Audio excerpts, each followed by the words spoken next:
Noi chiediamo al sindaco, o comunque al consiglio comunale, diciamo, la possibilità di aiutarci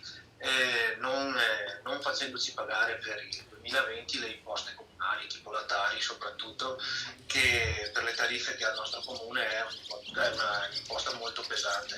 Non tassatici, di qui a fine anno. Più che una richiesta è un grido di dolore, quello espresso da 99 esercenti con attività nel comune di Belluno, oramai piegati dalla chiusura prolungata imposta dall'emergenza Covid-19. Insieme hanno sottoscritto una lettera inviata al sindaco Massaro, al consiglio comunale per conoscenza ai parlamentari e ai consiglieri regionali bellunesi, perché il lockdown si sta protraendo molto più delle aspettative e molto più di quanto sia economicamente sopportabile per la categoria pubblici esercizi. A forza di incertezza la gente ha iniziato a spazientirsi, ecco. Qualcuno dice che,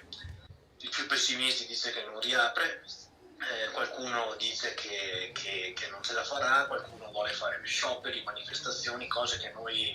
non stiamo promuovendo perché non ci sembra il momento di protestare, ma ci sembra il momento di chiedere aiuto, ecco. Una categoria che sembra essere la più penalizzata non solo dal lungo stop ma anche dalle prospettive del post-apertura. La richiesta al Comune di Belluno è quella di cancellare per l'anno 2020 le tasse e imposte comunali stabilite per la categoria, non contributi a fondo perduto, ma un atto concreto, un'ancora di salvataggio a cui aggrapparsi per arginare l'emorragia di aziende e di posti di lavoro a cui si rischia di assistere. Noi chiediamo appunto l'aiuto alle istituzioni perché non si mungano ulteriormente, perché sicuramente dovremo comunque lavorare in perdita, non si recuperano